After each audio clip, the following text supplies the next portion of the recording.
안녕하세요, 사랑하는 불자님들.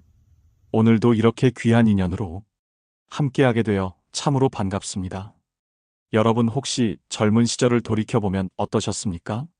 생기 넘치고 활기 가득했던 그 시절. 자식이 좋은 대학에 떡하니 합격했을 때, 남들보다 더 큰 성공을 거두어 많은 돈을 벌었을 때, 사회적으로 남들에게 인정받는 높은 자리에 올랐을 때, 저절로 어깨가 으쓱해지고 뿌듯함이 밀려와 나도 모르게 자랑하고 싶은 마음이 불쑥불쑥 솟아났을 겁니다. 그리고 어쩌면 지금 이 순간에도 사랑스러운 손주 자랑, 자랑스러운 자식 자랑을 한두 번쯤은 행복하게 해보셨을 겁니다. 이런 자랑하는 마음, 과연 우리에게 이로운 마음일까요? 아니면 우리가 늘 경계하고 다스려야 할 마음일까요? 오늘은 이 질문에 대한 답을 부처님의 가르침, 불교의 지혜 속에서 함께 찾아보고자 합니다. 첫 번째로 바로 교만심을 경계하라는 부처님의 준엄한 가르침입니다.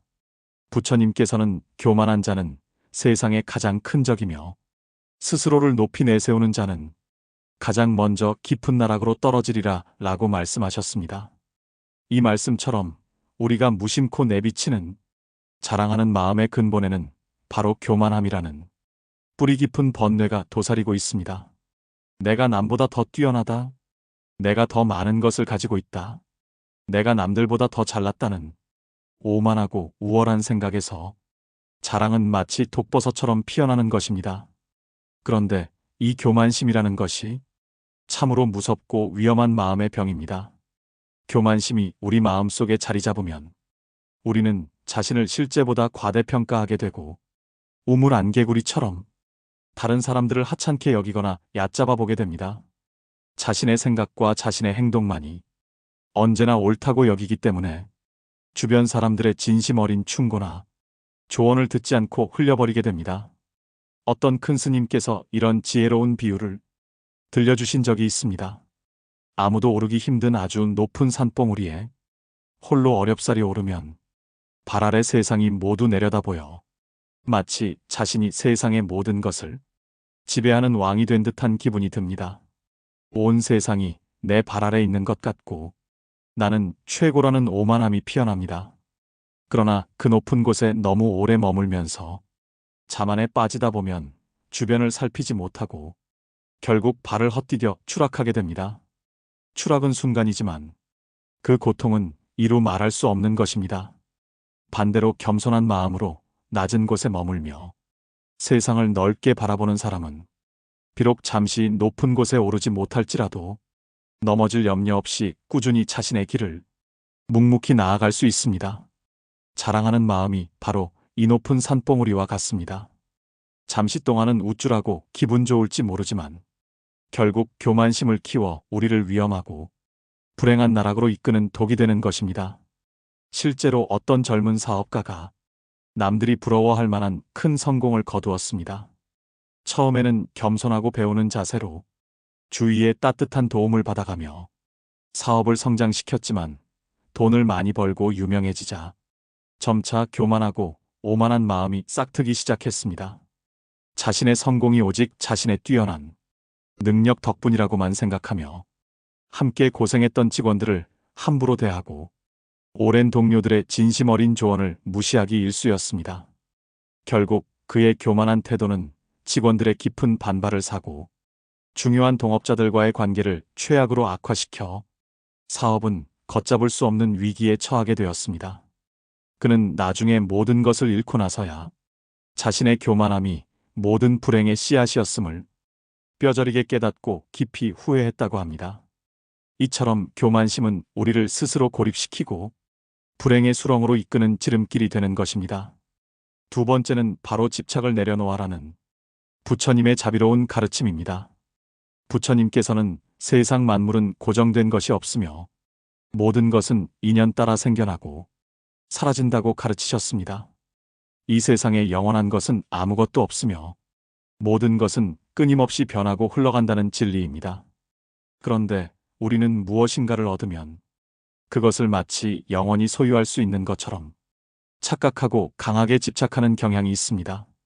특히 우리가 자랑하는 대상은 대부분 물질적인 소유물이거나 사회적인 높은 지위, 자식의 성공과 같은 외부적인 것들입니다. 이러한 것들을 굳이 남들에게 자랑하고 내세우는 행위는 결국 그것들에 대한 우리의 마음속 깊은 집착을 더욱 강화시키는 결과를 가져옵니다. 어떤 분은 자녀가 명문대에 합격해서 온 동네방네 자랑하고 다닙니다. 처음에는 기쁨을 나누는 순수한 마음에서 비롯된 것이겠지만 때로는 그것이 지나쳐서 자녀의 어깨에 큰 기대와 부담이라는 짐을 지우게 되고 스스로도 그 자랑이라는 덫에 묶여 살게 됩니다.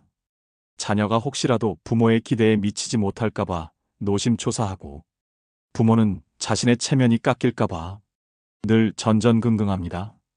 이것이 바로 집착입니다. 이 집착은 우리 마음을 무겁고 답답하게 만들고 마음의 자유를 앗아갑니다. 아무리 좋고 귀한 것이라도 그것에 과도하게 집착하면 결국 괴로움과 번뇌의 원인이 되는 것입니다. 어느 동네에 아주 큰 부자 어르신이 계셨습니다.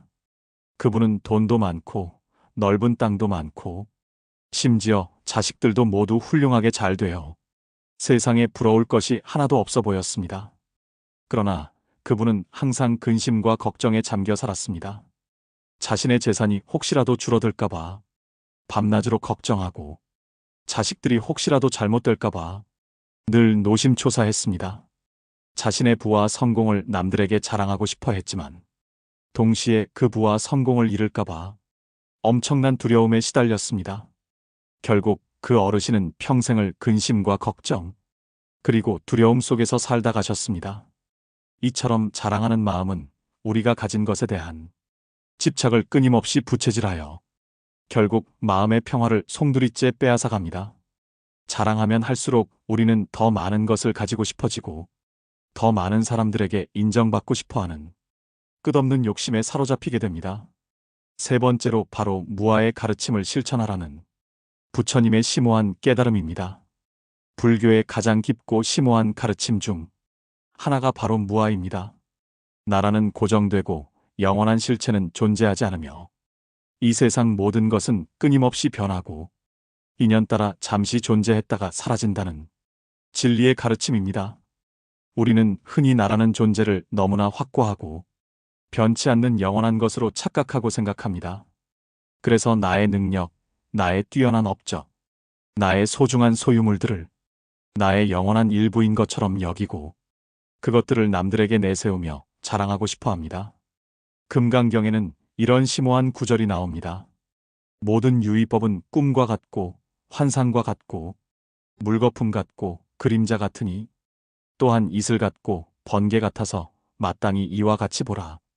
우리가 그토록 소중히 여기며 자랑하는 모든 것들은 이와 같이 잠시 존재했다가 이내 사라지는 덧없는 것들입니다.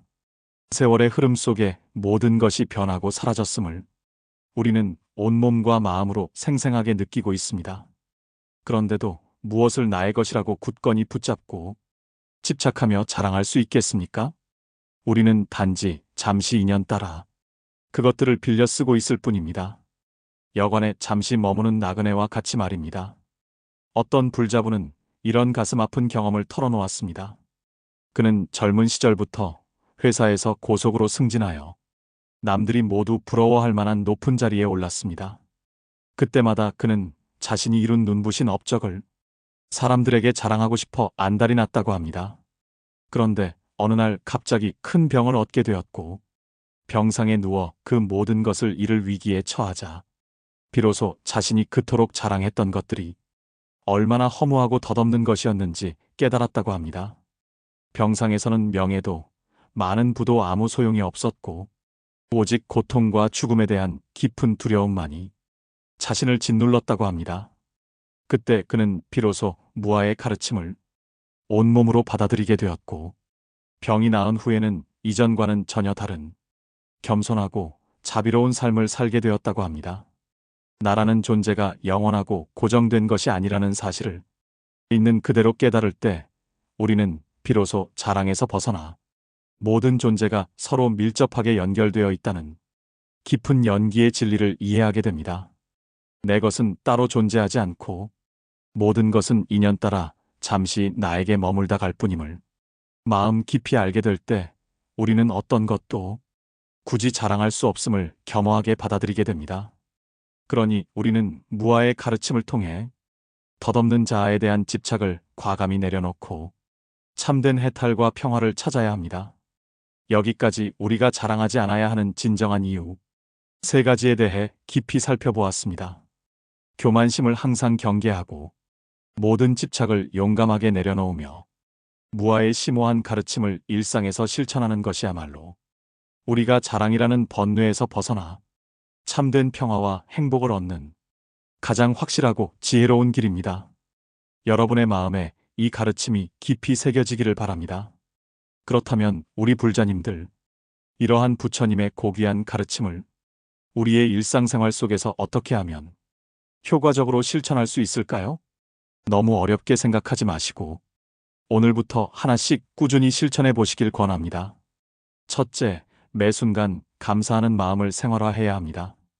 우리가 무엇인가를 자랑하고 싶은 마음이 들 때 잠시 하던 일을 멈추고 깊이 생각해 보세요. 그것이 오직 나만의 뛰어난 능력으로 얻어진 것인지 아니면 수많은 인연들의 도움 속에서 가능했던 것인지 말입니다. 우리가 지금 가진 모든 것은 부모님의 지극한 은혜, 주변 사람들의 따뜻한 도움, 사회의 안정적인 시스템 등 헤아릴 수 없이 많은 인연들이 복잡하게 얽히고 설켜서 지금의 나가 존재하고 나가 가진 것을 얻을 수 있었음을 깨달아야 합니다. 아침에 잠에서 깨어 눈을 뜨면 오늘도 이렇게 살아있음에 진심으로 감사합니다 하고 정성껏 차려진 식사를 할 때면 이 음식이 내게 오기까지 수많은 분들의 땀과 노고가 있었음에 감사합니다 하고 마음속으로 진심을 담아 되뇌어 보세요. 작은 것에도 감사할 줄 아는 겸허한 마음은 교만심을 뿌리 뽑고 겸손함을 꽃 피우는 가장 좋고 효과적인 약입니다. 둘째, 나눔과 봉사의 삶을 적극적으로 실천해야 합니다. 우리가 가진 것이 많으면 많을수록 우리는 그것을 더 강하게 움켜쥐려 하고 남들에게 자랑하려 하는 어리석음에 빠지기 쉽습니다. 그러나 우리가 가진 것을 아낌없이 남과 나눌 때 우리는 비로소 참된 기쁨과 행복을 느끼고 모든 집착에서 벗어날 수 있습니다. 내 것을 조금 떼어 어려운 이웃을 따뜻하게 돕거나 내 소중한 시간을 할애하여 진심 어린 봉사활동을 해보세요. 만약 당신에게 특별한 재능이 있다면 그 재능을 기꺼이 남을 위해 써보세요. 남에게 진심으로 베푸는 행위는 나를 낮추고 타인을 진심으로 존중하는 마음을 길러줍니다. 셋째, 자기 성찰과 명상을 매일 꾸준히 해야 합니다. 바쁜 하루 일과를 마치고 잠자리에 들기 전 단 5분이라도 좋습니다. 고요한 시간을 내어 오늘 하루 나의 마음을 깊이 되돌아보는 시간을 가져보세요. 혹시 오늘 내가 누군가에게 내세우듯 자랑을 늘어놓지는 않았는지, 그 자랑으로 인해 내 마음속에 은밀하게 교만심이 솟아나지는 않았는지 솔직하고 겸허하게 성찰해 보세요. 그리고 숨을 깊이 들이쉬고 내쉬면서 나라는 생각, 나의 것이라는 모든 집착을 고요히 내려놓는 명상을 해보세요. 사랑하는 불자 여러분, 자랑하지 않는 삶은 결코 자신을 낮추고 보잘것없는 존재로 만드는 삶이 아닙니다. 오히려 겸손과 지혜로움을 무기로 내면의 깊은 평화를 얻고 주변 사람들과 더불어 행복하고 조화롭게 살아가는 참된 불자의 길입니다. 부디 오늘 이 법문이 우리 불자님들 마음속에 작은 씨앗이 되어 자랑이라는 번뇌에서 벗어나 겸손하고 평화로우며 지혜로운 삶을 활짝 꽃피울 수 있기를 간절히 서원합니다. 모든 불자님들의 가정에 부처님의 자비광명이 가득하시기를 축원합니다. 오늘 법문이 여러분의 마음에 깊은 울림을 주었다면 주저하지 마시고 좋아요와 구독 잊지 마세요. 여러분의 작은 관심과 참여가 큰 힘이 됩니다. 나무 아미타불 관세